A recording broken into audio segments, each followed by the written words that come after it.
오늘 이 시간 읽은 말씀을 가지고 하늘에 계신 우리 아버지라는 제목으로 하나님의 말씀 나누도록 하겠습니다. 앤드류 머레이라는 분이 이렇게 얘기했습니다. 하늘에 계신 우리 아버지는 기도의 열쇠이다라는 이야기를 했습니다.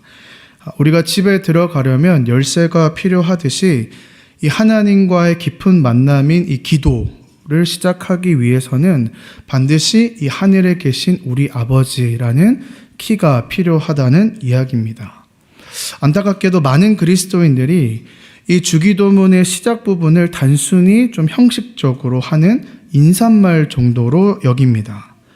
하지만 오늘 우리가 이 말씀을 좀 자세히 살펴보면요, 이 하늘에 계신 우리 아버지라는 표현이 우리를 하나님과의 진정한 기도로 이끌어주는 아주 중요한 열쇠가 된다는 것을 알 수 있습니다. 이 하늘에 계신 우리 아버지라는 말씀을 다음 PPT로 좀 보여주시면요, 세 가지의 중요한 의미를 담고 있습니다. 첫 번째로 이 하늘에 계신이라는 부분은 하나님의 초월적인 이 본성에 대해서 이야기를 해주고 있고요. 그리고 우리라는 표현은 이 공동체적인 신앙의 특성을 이야기해 줍니다. 그리고 마지막으로 이 아버지라는 호칭은 하나님과 우리의 친밀한 관계를 얘기하더라는 것이죠. 오늘은 여러분들과 이 세 부분에 대해서 좀 자세히 살펴보면서 더 깊이 있고 의미 있는 기도를 드리는 방법에 대해서 좀 살펴보는 시간이 되었으면 좋겠습니다. 먼저 이 주기도문의 첫 부분인 하늘에 계신이라는 말씀을 좀 살펴보도록 하겠습니다. 이 표현을 좀 들으면요, 많은 사람들이 이 하늘에 계시다라고 하니까 우리가 정말 하나님과 좀 굉장히 멀리 떨어져 있다라는 기분이 들게 되죠. 그런데요, 이 성경에서 말하는 이 하늘이라는 진정한 의미를 이해하면 이 표현이 우리의 기도에 매우 중요한 의미를 가지고 있다는 것을 알 수 있는데요. 좀 다음 PPT 보여주실까요? 이 하늘이라는 말은 히브리어로는 샤마임이라는 얘기를 하고요. 그 다음에 헬라어로는 우라노스라는 표현을 씁니다. 이 단어는요, 두 가지 의미를 보통 가지고 있는데요. 첫 번째는 무엇입니까? 우리가 생각하는 그 하늘이죠. 우리가 눈으로 볼 수 있는 그 영어로는 스카이, 하늘을 이야기하고요. 또 다른 하나는 하나님께서 계신 영적인 세계다. 영어로는 heaven이라는 표현을 씁니다. 이 사도행전 1장 11절의 말씀을 보면 좀 이해하기가 쉬운데요. 이 예수님께서 승천하실 때 천사들이 제자들에게 이렇게 얘기했습니다. 한번 보겠습니다. 이르되 갈릴리 사람들아 어찌하여 서서 하늘을 쳐다보느냐. 여기서 하늘은 무엇입니까? 우리가 눈에 볼 수 있는 스카이, 하늘을 얘기하는 것이죠. 그 다음 부분 볼게요. 너희 가운데서 하늘로 올리신 이 heaven은 뭐예요? 우리가 보지 못하는 초월적인 세계를 얘기하는 겁니다. 그리고 이 예수는 하늘로 가심을 본 그대로 오시리라 하였으리라. 이 제자들이 처음에는 이 물리적인 하늘을 쳐다보면서 예수님을 보고 있지만, 하지만 실제로 예수님은 우리가 눈으로 볼 수 있는 어떤 물리적인 하늘의 영역을 넘어서 하나님의 영원하고 거룩하신 이 영적인 세계로 승천하셨음을 볼 수 있죠. 이는 단순히 공간적인 이동이 아니라 차원을 초월한 영적인 승천이었음을 보여줍니다. 그래서 이 에베소서를 보시면요, 이 하늘에 대한 개념이 굉장히 많이 나오는데요. 한번 보실까요? 이 하늘의 개념을 이렇게 설명하고 있습니다. 1장 3절에서는 이게 다 저희가 찾아볼 수 없기 때문에 한번 체크해 두셨다가 집에 가서 한번 보시면 좋을 것 같아요. 1장 3절에서 이런 의미가 있어요. 하늘에는 모든 영적인 복이 있다. 그리고 1장 10절에서는 하늘과 땅의 모든 것이 그리스도 안에서 하나가 된다. 20절을 보시면 하나님께서 예수님을 하늘의 자기 오른편에 앉히셨다. 또 2장 6절을 보시면요, 우리 믿는 자들도 하늘에서 하나님과 함께 있다고 말씀하시고요. 3장 10절을 보시면 하늘에서는 통치자들과 권세자들이 있다고, 또 4장 10절에서는 예수님의 모든 것을 채우시기 위해 가장 높은 하늘로 올리셨다고. 또 6장 9절을 보시면 우리의 주님이 하늘에 계시다는 표현이 있고요. 12절 보시면 하늘에서 우리가 맞서 싸워야 할 악한 영적인 존재들도 있다라는 식으로 이 에베소서에는 이렇게 다 의미를 담아서 얘기를 했다라는 것이죠. 여러분, 이 에베소서에서 본 하늘은 무엇입니까? 그냥 단순히 우리 눈으로 볼 수 있는 그 하늘을 이야기하는 것이 아니죠. 그것을 넘어서는 하나님의 영광스러운 임재가 가득한 영적인 차원에 대해서 이야기를 하는 것이죠. 이는 단순히 우리 머리 위에 푸른 하늘이 아니라 하나님께서 그의 주권과 능력을 온전히 드러내시는 거룩한 영역이다. 즉 하나님은 우리의 제한된 물질적 감각으로 파악할 수 없는, 그러나 분명히 실제하시는 영적인 세계에 거하시며 그곳에서 온 우주를 통치하고 다스리는 분이라는 것을 이야기하다는 것입니다. 그런데 여러분, 이러한 관점은요, 이 현대사회의 일반적인 생각과는 매우 다릅니다. 오늘날 많은 사람들은 이 물질주의적인 세계관을 가지고 있지 않습니까? 이는 뭐냐면 눈으로 보고 만지고 측정할 수 있는 것만 실제로 존재한다고 믿는 생각이에요. 이런 관점에서는 어떤 기적이나 초자연적인 것들을 사실 믿기가 어렵죠. 왜냐하면 모든 일에는 과학적인 원인이 있고 결과가 있다라고 생각하기 때문이죠. 그런데요, 최근 이 10년의 또 상황들을 보면요, 사람들의 생각이 좀 변해가는 것을 볼 수 있습니다. 과학적이고 합리적인 것만 믿던 사람들이 이제는 눈에 보이지 않는 것들도 관심을 보이기 시작하더라는 거예요. 그래서 요즘에 유튜브나 TV들을 보시면 이 귀신이나 초자연적인 현상을 다루는 내용들이 참 많이 다루어집니다. 예전에는 이런 이야기들 단순한 어떤 공포 드라마나 영화에서만 다뤄졌지만 지금은 실제로 있는 것처럼 이야기를 하더라는 것이죠. 또한 많은 사람들이 이 새로운 영적인 체험을 경험하길 원하는데요. 예를 들면 이 길거리에 여러분 도를 아십니까? 아시지 않습니까? 그런 분들 계시잖아요. 이런 것들을 통해서 이 만물과의 교감을 이야기하는 사람들이 있고요. 그리고 단전호흡이라는 거 들어보셨죠? 이게 단순히 그냥 호흡만 하는 것이 아니라 이 단전호흡을 통해서 건강과 깨달음을 추구하려는 사람들이 있습니다. 또 요가도 마찬가지입니다. 요가를 통해서 몸의 건강뿐만이 아니라 특별한 어떤 영적인 체험을 찾는 사람들도 있더라는 것이죠. 그러니까 이런 현상들은 사람들이 자신의 이 내면에서 특별한 힘이나 능력을 찾으려 한다는 것을 보여준다는 거예요. 그래서 많은 사람들이 스스로 자신의 힘으로 건강, 치유, 자유, 심지어는 종교적인 구원까지도 얻을 수 있다라고 생각하는 겁니다. 그래서 다시 PPT를 좀 보여주시면 요즘 사람들이 다음 전 장면입니다. 두 가지 관점으로 이 세상을 바라보는, 하나는 눈에 보이지 않는 세계가 존재하지 않는다라고 생각하는 사람이 있고요. 또 하나는 뭐예요? 초자연적이 있는 것을 인정하는데 뭐예요? 그게 하나님이 아니라 내 안에 있다라고 생각하더라는 것이죠. 그래서 이러한 생각들을요, 이 우리 주변에 널려있는 이 문화적인 것들로 인해서 계속해서 주입하려고 해요. SNS나 유튜브나 TV 프로그램이나 광고나 영화나 거리의 예술 작품이나 심지어는 우리가 나오는 일상적인 대화들까지 이 모든 것이 우리의 의식과 무의식에 지속적으로 영향을 미칩니다. 이러한 현대문화의 끊임없는 메시지 공세 속에서 문제는 뭐냐면 우리 이 그리스도인들조차도요, 이 하늘에 계신 하나님의 초월적인 신비로움을 잃어가고 있다는 거. 그분을 향한 거룩한 이 경외심조차도 점차 희미해져 버리게 만들고 있다는 겁니다. 그러나 여러분, 이 하늘에 계신이라고 기도하는 것은요, 우리가 경험하는 세상을 넘어서는 신비로운 세계가 있음을 우리는 인정하고 고백하는 거예요. 이는 우리가 기도하는 하나님이 우리의 인식과 이해를 초월하시는 분이라는 것을 고백하는 거라는 거예요. 하나님은 단순히 우주 밖에 있는 어떤 분이 아닙니다. 그분은 시간과 공간 자체를 창조하신 분이기 때문에 우리의 제한된 개념으로는 설명할 수 없는 신비로운 차원에 계신 분이라는 거예요. 여러분, 이 하늘에 계신이라는 말의 진정한 의미를 이해하는 것이 굉장히 중요합니다. 많은 사람들이요, 기도라는 걸 단순히 그냥 우리 마음의 위로를 받기 위한 수단으로 생각하거든요. 물론 기도하면 마음이 편해지는 부분도 있겠죠. 그러나 그것이 전부가 아니라는 거예요. 하나님은 단순히 우리의 이 고민을 해결해주는 상담자가 아닙니다. 그분은 우리가 이해할 수 없을 만큼 너무나도 크고 위대하고 놀라운 분이십니다. 우리가 하늘에 계신이라고 기도할 때는 이는 우주를 만드시고 우주를 다스리시는 전능하신 하나님이라는 것을 인정하고 하는 고백이라는 거예요. 그래서 우리는 그 하나님 앞에 겸손한 마음을 가지고 그분의 위대하심을 인정하면서 이 기도를 해야 된다는 것이죠. 그래서 PPT 보여주실까요? 이 하늘에 계신이라고 기도할 때에 우리는 꼭 기억해야 될 두 가지가 있습니다. 첫 번째는 뭐예요? 하나님을 경외하는 마음을 가져야 된다는 겁니다. 우리가 주로 고백하는 그 하나님이 얼마나 위대하고 높으신 분임을 우리가 알고 경외하는 마음을 가져야 된다는 거죠.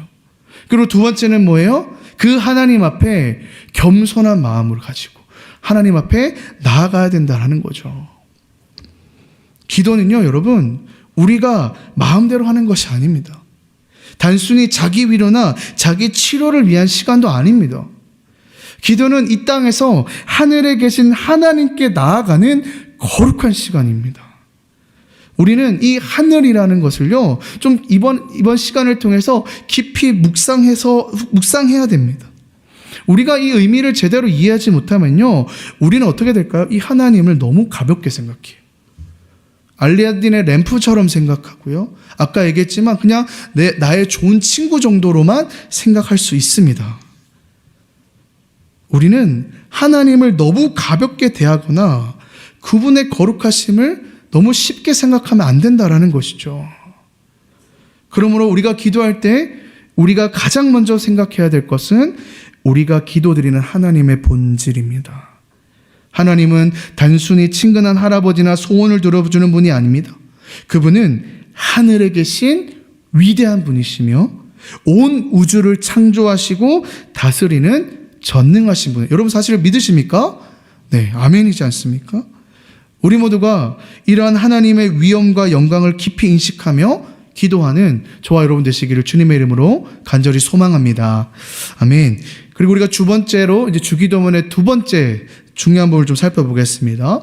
그것은 바로 이 하늘에 계신 우리 아버지라는 겁니다. 우리라는 게. 이는 우리의 이 수평적인 관계, 즉 서로와의 관계를 나타내는 기초가 되는 이야기입니다. 우리가 기도문에 이 우리라는 단어의 의미를 좀 자세하게 좀 생각해 볼 필요가 있는데요. 우리 특별히 한국인들은 우리라는 말을 굉장히 많이 쓰지 않습니까? 우리나라, 우리 집, 우리 가족, 거의 우리라는 단어를 붙이지 않습니까? 하지만 이렇게 우리라는 말을 너무 쉽게 사용하다 보니까 이 우리라는 진정한 의미를 참 놓치기가 쉽다라는 거예요. 특히 우리가 주기도문에서 하늘에 계신 우리 아버지라고 할 때 많은 사람들이 그저 이 우리를 생각할 때 나의 아버지라는 개념으로 이게 표현한다고 생각할 때가 있거든요. 근데 여러분 이 주기도문의 앞뒤의 문맥들을 좀 살펴보면요, 이 우리라는 말 굉장히 특별한 의미가 담겨 있어요. 예를 들어 우리 마태복음에 이런 실제적인 가르침들이 굉장히 많은데 어떤 거냐면 예배를 드리러 가다가 형제와 문제가 있다는 것이 생각하면 먼저 가서 화해하고 와서 예배를 드리라라는 이런 얘기가 있어요. 그러니까 굉장히 실제적이죠. 하나님께 예배 드리는 거에 앞서서 형제와 먼저 화해를 하고 예배를 드리라고 하는 가르침이라는 거예요. 또 어떤 얘기들이 있냐면 서로 용서하지 않으면 하늘에 계신 아버지도 용서하지 않을 것이라는 엄중한 말씀도 하시거든요. 그러니까 이게 무슨 의미냐면 이러한 말씀들은 우리의 신앙생활 속에서 이 하나님과의 이 수직적인 관계만큼이나 다른 사람과의 수평적인 관계가 굉장히 중요하다는 것을 이야기해 준다는 거예요. 실제로 우리가 하나님을 진정으로 사랑한다면 그것은 뭐예요? 필연적으로 이웃을 향한 사랑으로 나타내야 된다는 것을 강조한다는 겁니다. 하지만 많은 사람들이 이 주기도문의 우리라는 의미를, 진정한 의미를 깊이 생각하지 않아요. 대신 아까도 얘기했지만 나의 기도로만 여기면서 개인의 필요만을 구하는 기도를 하게 돼요. 오늘날 많은 기독교인들이 기도가 어떤 자신의 성공이나 축복을 바라는 수단이 되어버렸다는 것이 굉장히 안타까운 현실이라는 것이죠. 그렇다면 이 주기도문에서 우리의 의미가 무엇인지를 조금 더 살펴보도록 하겠습니다. 이는 이 주기도문의 우리를 생각할 때 여러 가지 질문들이 있는데요. 이 두 가지 정도의 질문을 하게 되더라고요. 첫 번째는 뭐냐면 이 우리라고 했을 때 이런 개념이구나. 첫 번째, 우리라는 표현이 단순히 나 개인을 넘어서 가족과 친구들 그리고 이웃들을 위한 기도를 의미하는 것인가? 이런 질문이 또 떠오르고요. 또 하나는 뭐냐면 우리가 더 넓은 의미로 전 인류, 그러니까 나를 포함한 모든 인류를 포함하는 것일까라는 이런 질문들을 하게 되더라는 것이죠. 둘 다 사실 중요한 질문이지 않습니까? 둘 다 사실은 우리라는 범주에 들어갑니다. 근데 여러분, 여기 지금 주님께서 알려주신 이 우리라는 개념은요, 이 안에 더 구체적인 의미가 있습니다. 제가 적어놨죠. 뭐라고 합니까? 우리 같이 한번 읽어볼까요? 노란색 시작. 실제로 존재하는 특별한 공동체라는 거예요. 무슨 얘기예요? 막연하게 그냥 이웃을 위해서 기도합시다. 우리가 이웃을 위해서 기도하는데 떠오르진 않는데 이웃을 위해서 기도해, 사랑해야 돼. 이렇게 기도하는 게 아니라 실제로 존재하는 건 뭐예요? 여러분들 곁에 있는, 여러분들과 함께하는 그 공동체를 위한, 그 특별한 공동체를 위한 우리가 되어야 된다라는 거예요. 요한일서 5장 1절 말씀을 보면요, 이해하기가 쉽습니다. 제가 세 번역을 가져왔는데요. 예수가 그리스도이심을 믿는 사람은 다 하나님에게서 태어났습니다.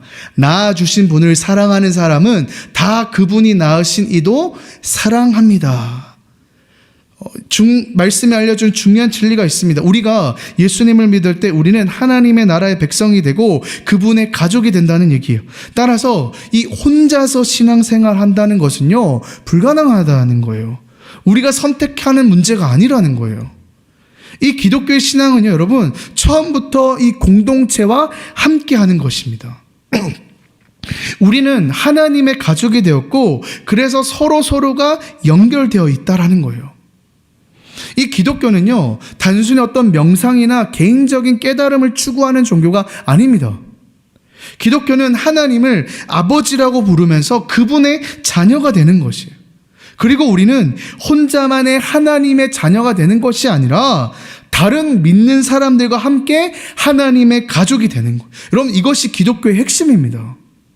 그래서 이 기독교의 기도는요, 자연스럽게 공동체적일 수밖에 없다는 거예요. 주기도문을 보면요, 이런 특징들이 뚜렷하게 나옵니다. 여러분 한번 세보십시오. 이 주기도문에 우리라는 단어가 놀랍게도 여러 번 반복이 되는데요. 우리 한글 주기도문에서 여러분 몇 번 반복되는지 아십니까? 한 6번 정도 반복이 됩니다. 우리로 다 들어갑니다. 근데요, 이 헬라어의 원문을 보면요, 6번보다 훨씬 더 많이 나와요. 9번이나 등장하게 되더라는 거예요.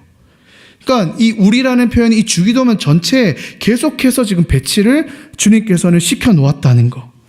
하늘에 계신 우리 아버지로 시작해서 우리에게 일용할 양식을 주옵시고 우리의 죄를 사해, 계속해서 지금 우리라고 강조해서 나타나고 있죠. 그러니까 여러분, 이렇게 반복하는 거 사실 좋은 글에서 쓰는 건 아니거든요. 왜 이렇게 쓰셨을까요? 하나님 예수님께서의 분명한 의도를 가지고 배치하셨다. 그 의도가 뭐예요? 이 기도는 나의 기도가 아니라 함께하는 기도라는 거예요. 공동체적으로 하는 기도라는 것을 지금 계속해서 얘기해 주시라는 거예요.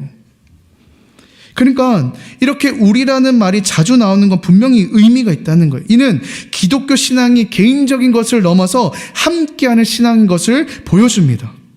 우리는 서로 다른 성향을 가지고 서로 다른 생각을 가지고 있는 사람들이지만 하나님 안에서 한 가족이라는 거예요. 그래서 우리는 서로 생각하면서 함께 기도하는 거예요. 사랑하는 여러분, 주기도문은요, 함께하는 기도입니다. 그런데 여기서 말하는 우리는 누구라고 했죠? 실제로 존재하는 사람들.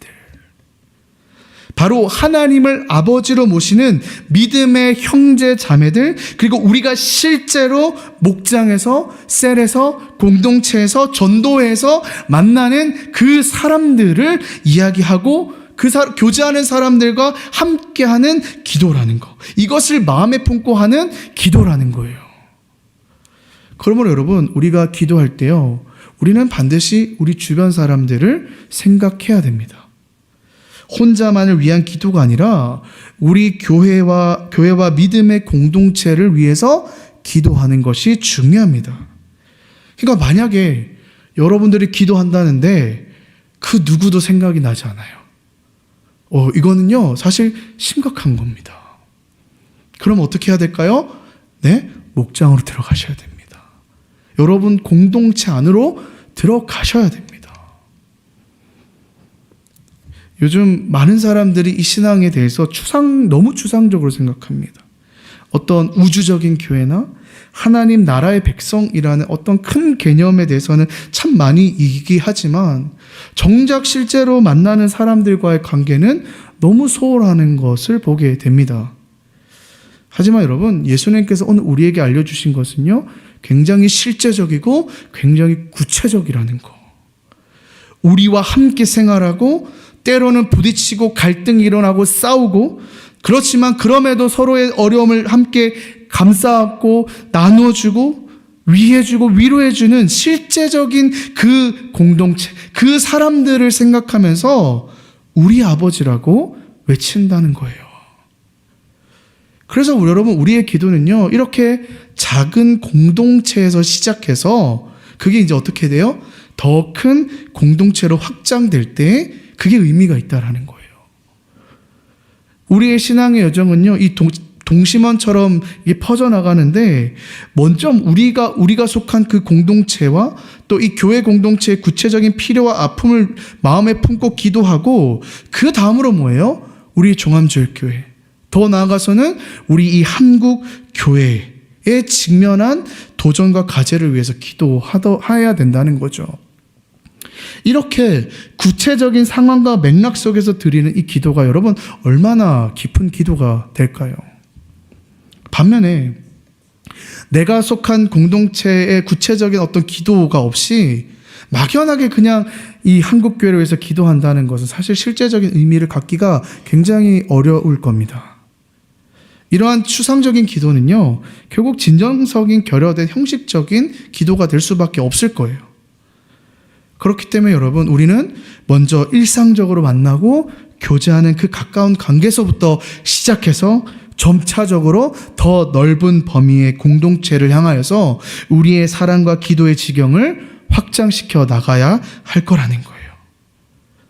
우리는 기도할 때 자칫 나와 가족만을 위한 기도가 할 때가 쉽습니다. 하지만 서로를 위해서 기도하고 교회를 위해서 기도하고 더 나아가서 한국교회를 위해 기도할 때 우리의 기도는 더욱 깊어지고 하나님께서 정말 원하시는 기도의 모습이 될 것입니다. 이게 예수님께서 알려주신 기도의 본질입니다. 우리 모두가 이 개인적인 기도를 넘어서 우리 교회 공동체를 위해, 나의 목장을 위해, 나의 셀을 위하여 함께 기도하고 더 나아가서 우리 나라와 우리 한국교회를 위해서 기도할 수 있는 저와 여러분 되기를 주님의 이름으로 간절히 소망합니다. 아멘. 지금까지 우리가 이제 주기도문의 두 가지를 살펴봤습니다. PPT 다시 보시면 첫 번째는 하늘에 계신 이 하나님의 초월적인 것을 우리가 늘 기억해야 된다는 것이고, 두 번째는 뭐예요? 이 우리라는 것은 공동체의 기도가 필요하다는 것을 지금 이야기하고 있죠. 이제 마지막으로 우리가 살펴볼 것은 아버지라는 거예요. 이 아버지라는 이 말은요, 하나님과 우리와의 정말 특별한 관계에 대해서 이야기해 줍니다. 그러니까 사실은 우리가 하나님 앞에 간절히 기도할 수 있는 가장 중요한 근거가 됩니다. 우리가 누구한테 기도하는 거예요? 아버지한테 기도한다는 거예요. 우리의 기도가 때로는 작고 살수할 수 있지만 하나님께서는요, 다 받아주십니다. 왜요? 우리의 아버지이시기 때문입니다. 이 아버지라는 단어가요, 이 주기도문에 굉장히 중요한 위치를 차지합니다. 다음 PPT 보여주실까요?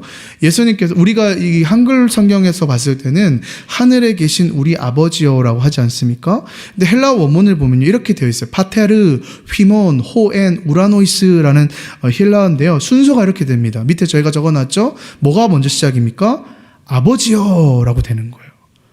아버지를 먼저 부르는 겁니다. 아버지여, 우리의 그리고 하늘에 계신, 이렇게 순서가 진행된다는 거예요. 아버지여, 우리의 하늘에 계신 순서라는 거예요.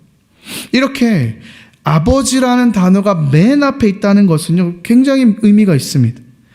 하나님을 아버지라고 부를 수 있다는 것이 바로 우리 기도의 핵심이기 때문이에요.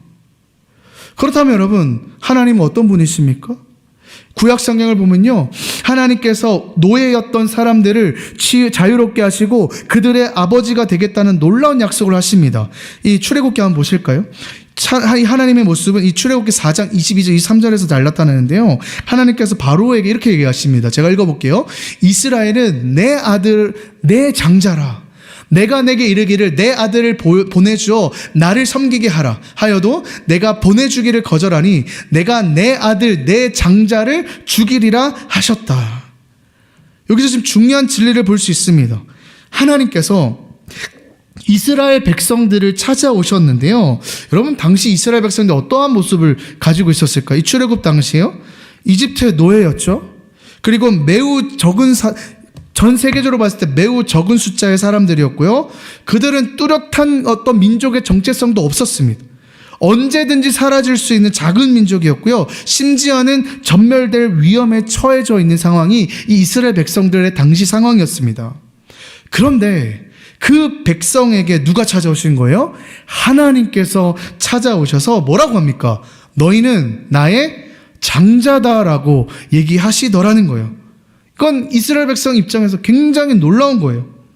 하나님께서 이토록 약하고 보잘것없던 민족을 찾아오셔서 내가 너희의 아버지가 되겠다라고 지금 선언하시는 거예요.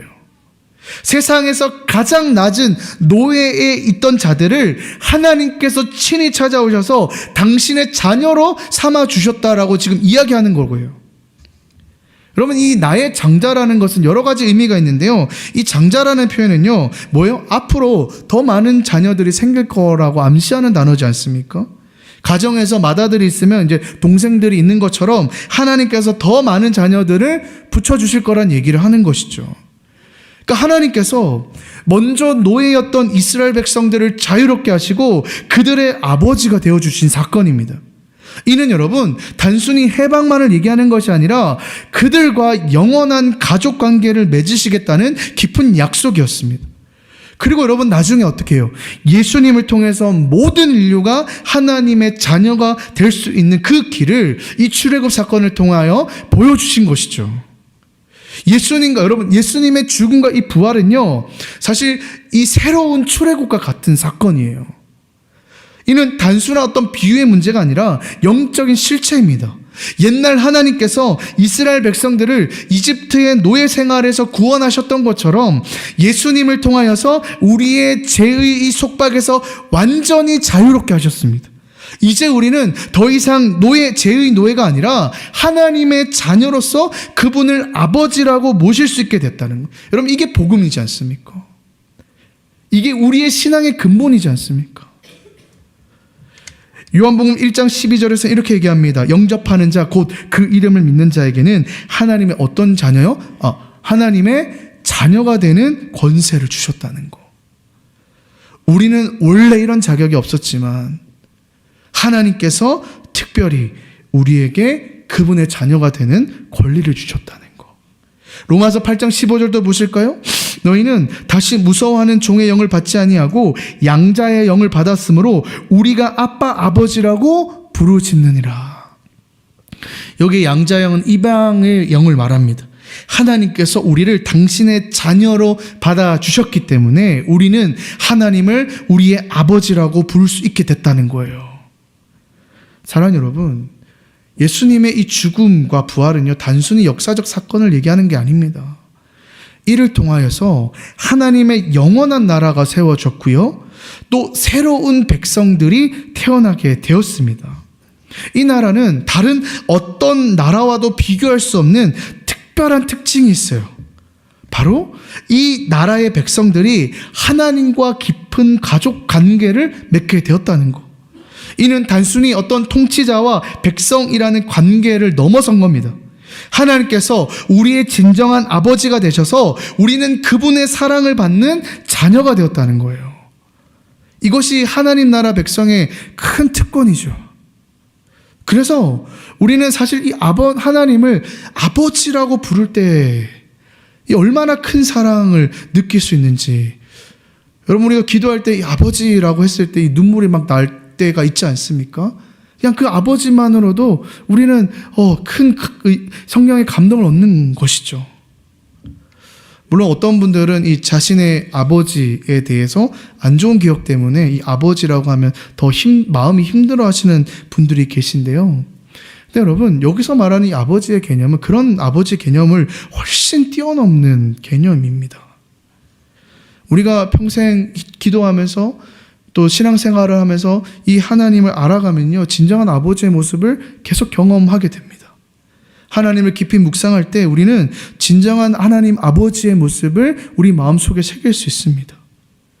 이를 통해서 많은 사람들이 아버지에 대한 새로운 희망을 발견하게 되고 하나님을 아버지라고 부를 때마다 그분의 크신 사랑을 경험하게 될 겁니다. 로마서 8장 38절 39절 보시면요, 사도 바울이 하나님의 사랑을 이렇게 아름답게 표현했거든요. 이 로마서는 이 논리적인 서신서이지만요, 그 안에 하나님을 향한 뜨거운 사랑이 담겨 있고, 특히 이 8장 마지막 부분에 이 바울의 진실된 마음이 담겨 있는 걸 볼 수 있습니다. 우리 같이 한번 세번역 버전인데요, 같이 한번 읽어볼게요. 시작. 나는 확신합니다. 죽음도 삶도 천사들도 권세자들도 현재일도 장래일도 능력도 높음도 깊음도 그 밖에 어떤 피조물도 우리를 우리 주 예수 그리스도의 안에 있는 하나님의 사랑에서 끊을 수 없습니다. 아멘. 하나님 아버지는 우리를 너무나 사랑하셔서 자신의 아들까지 내어주셨습니다. 그리고 그 아들과 함께 우리에게 모든 것을 선물로 주시겠다고 하셨어요. 우리를 살리시려고 가장 소중한 아들을 우리에게 보내주신 것이죠. 우리가 하나님께 기도할 때 그분은 사실 우리의 필요를 다 아시지 않습니까? 우리가 구하기 전에도 사실 하나님께서는 모든 것을 주실 준비가 다 되어 있습니다. 그래서 사실 우리가 기도할 때요, 너무 많은 말을 반복해서 할 필요가 사실 없어요. 그냥 아버지, 그러면은 뭐요? 내가 네 마음 다 안다. 구하지 않아도 사실 먼저 주시는 분이 우리 아버지 하나님이시지 않습니까? 근데 안타깝게도 많은 사람들이 이 아버지라는 이 말을 너무 형식적으로 쓰고 있다는 거예요. 특히 우리 기도할 때 예수님의 이름으로 기도합니다도 하잖아요. 같은 맥락인 것 같아요. 그래서 어떤 분들은 왜 이 주기도문에는 예수님의 이름으로 기도합니다가 없냐라는 거 묻기도 하더라고요. 그러나 사실 여러분, 하나님을 아버지라고 부르는 것 자체가 이미 예수님의 이름으로 기도하는 것과 같은 것이죠. 예수님께서 우리를 위해 돌아가심으로써 우리에게 하나님을 아버지라고 부를 수 있는 특권이 주어졌기 때문이에요. 우리가 진정한 마음으로 하나님을 아버지라고 부를 때 우리는 그분의 사랑을 점차 깊이 체험하게 될 겁니다. 그리고 이것이 바로 우리의 영적인 눈이 열리게 되는 그 시점이게 될 겁니다. 사랑하는 여러분, 하나님을 아버지라고 부를 때는요, 단순히 사랑을 넘어서는 더 큰 소망이 담겨 있습니다. 로마서 8장에 보시면요, 우리가 뭐라고 하면 자녀이면서 하나님 나라의 상속자라고 이야기를 하거든요. 이 진리는 우리에게 무한한 희망을 줍니다. 우리가 이 땅에서 그리스도와 함께 고난을 받을 때 장차 그분과 함께 영광을 누리겠다는 약속이에요. 이는 단순한 약속이 아니라 하나님의 자녀된 우리의 확실한 미래입니다. 우리는 하나님의 상속자로서 그리스도와 함께 하나님의 영원한 유산을 받을 특권을 가진 사람입니다. 처음부터 끝까지 뭐예요? 내가 너의 인생을 책임져 주겠다. 왜요? 너희는 내 자녀이니까. 여러분, 그 마음을 가지고 하나님께 기도하셨으면 좋겠습니다. 하나님은요, 저 멀리 있는 신이 아니라 우리의 아버지라는 것. 말씀을 맺겠습니다. 사랑하는 성도 여러분, 열쇠 없이는 문을 열 수 없듯이 올바른 기도의 열쇠 없이는 진정한 기도가 어렵습니다. 많은 분들이 기도가 잘 되지 않고 막막하여서 매일 같은 말만 반복한다고 하십니다. 이는 대부분 이 예수님께서 가르쳐 주신 기도의 본질을 놓치고 하늘에 계신 우리 아버지여라는 첫 구절의 깊은 의미를 너무 가볍게 생각하기 때문입니다. 하지만 하늘에 계신 우리 아버지야라는 말씀을 가지고 진심으로 기도하기 시작할 때 저는 확신합니다. 여러분들의 기도의 문이 열리게 될 것입니다. 이는 단순한 인사말이 아니입니다. 이 말씀으로 시작할 때 우리는요, 이 주기도문의 이 본질, 놀라운 본질로 들어갈 수 있습니다. 주기도는 뭐예요? 하나님을 진정한 나의 아버지로 받아들이는 기도고요. 그분을 아버지라고 부를 때 감격하는 이들의 기도입니다. 또한 이 주기도문은 단순히 어떤 나의 개인적인 성공과 안위만을 위하는 기도가 아니라고 했죠. 하나님 나라의 백성으로서 모든 형제와 자매들을 품고 기도하는 기도입니다. 세상의 것에만 얽매여서 더 높은 비전을 보지 못하고 하는 이들의 기도와는 완전히 다른 기도입니다. 하늘에 계신 우리 아버지여라는 말씀은 주기도문의 본질을 보여주는 열쇠라는 것, 여러분 꼭 기억하셨으면 좋겠습니다. 바라기는 남은 한 주간 이 하늘의 신비, 경외감, 하나님의 자비로운 계시를 묵상하면서 이 고백을 통하여 여러분들의 이 기도가 더욱더 풍성해지고 더 깊어지는 그 하늘 아버지께서 주시는 그 하나님의 풍성한 은혜를 누리는 저와 여러분 되시기를 주님의 이름으로 간절히 소망합니다.